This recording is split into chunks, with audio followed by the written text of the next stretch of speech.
Hello, Anicod here, and today we're going to be going through the rust watering system. I'm going to take you through the different parts and I'm going to talk you through each one, show you how they work and tell you how much they cost. And let's get right into it. So the first thing we're going to look at then is the water pump. Don't get these mixed up with the little pumps that go on the wall.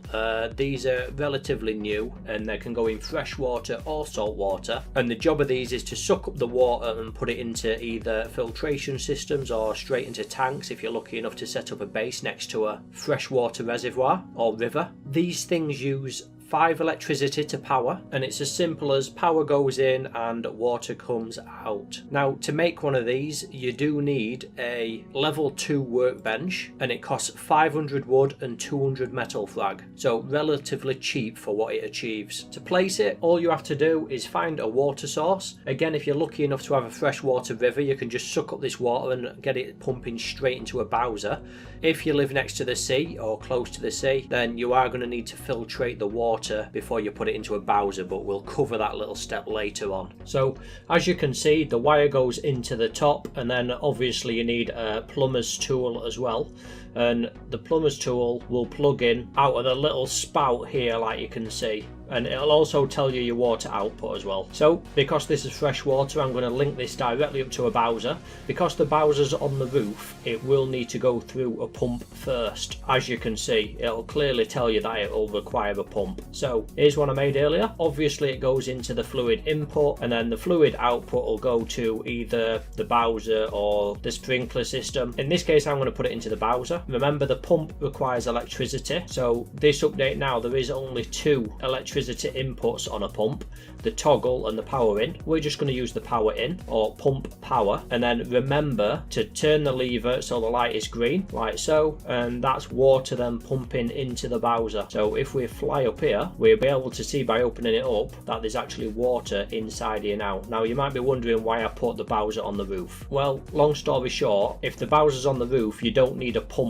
when wiring it up to a sprinkler system. It'll tell you that it needs one, like you can see. However, because the bowser is higher up than the sprinkler, as soon as you connect it, it'll just work, and that'll give you permanent water as long as the water's being sucked up through the river and into the bowser. Now, someone mentioned in Discord that as soon as you put a bowser down you can't pick it back up again. This is not the case. Bowsers work similar to any other storage items, and they need to be empty before you pick them up.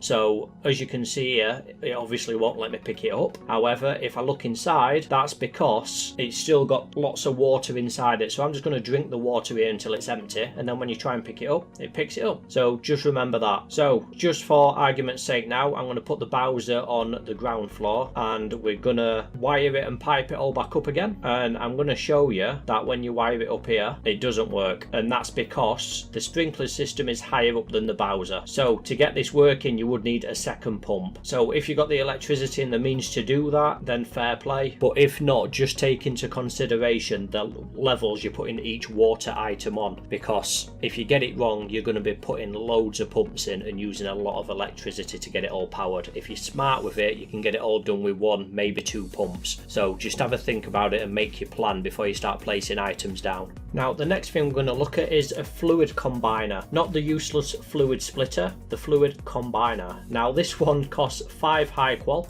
and as the name suggests, it combines 3 fluid inputs into 1 big output. So for example, if you've got 3 pumps like we're going to have here, say you've got a big garden or you just want to fill your bowsers up really quickly, if you've got a clan for example and it's thirsty work, you can actually hook all 3 pumps into a fluid combiner and then put all 3 outputs into the top of the bowser, or even into the top of the sprinkler system like I've just shown you here. I'd recommend bowser just so you've got some storage of the water. This is not the only use for the fluid combiner, I'm just showing you the operation. So the next thing we're going to have a look at then, and this is what a lot of people are going to be using because there's not many freshwater sources on a rust map currently, so most people are going to be setting up next to the sea, and you're going to actually need a water filtration system or a powered water purifier as it's called by Rust. Now you do need a level 2 workbench for this. It costs 5 high qual, 15 frag and 20 cloth, which is an absolute bargain for what it does for you.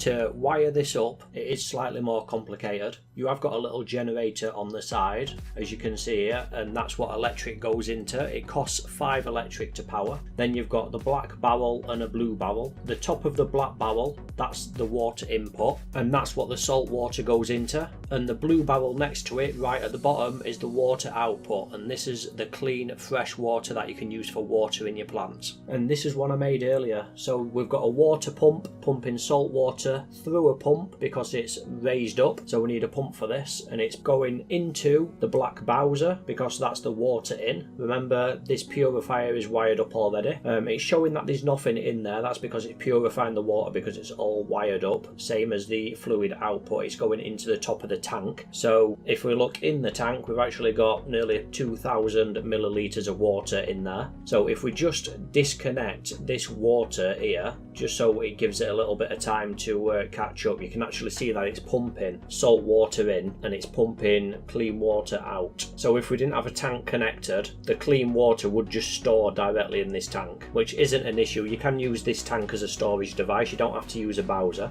So we'll connect it back up to the pump. This pump goes into the top of the Bowser, as I've mentioned, and the tap on the front is the water out, and that's leading over into a separate pump. Now you can put automatic watering systems on this. If you want to see an automatic watering system, there's a video in the cards now, so you can click on that and take a look. It's a really easy automatic watering system, so you don't have to worry too much about turning it on and off and forgetting about your plants. But for this video, it's just a simple on and off switch. And that's the end of the video. There is a lot you can do different. For example, you can create your own little room for this stuff. You can put Bowsers on roofs so you don't need as many pumps as were mentioned earlier. You can enclose off the water pump outside so it doesn't get destroyed. You can even have the whole thing lead into different rooms around your base. The possibilities are endless and it's totally up to you. If you enjoyed the video, feel free to leave a thumbs up. If you're watching this on the day of release, I'm streaming right now on Twitch, probably a horror game, probably VR, so come and join me. If you want to see more, leave a comment down below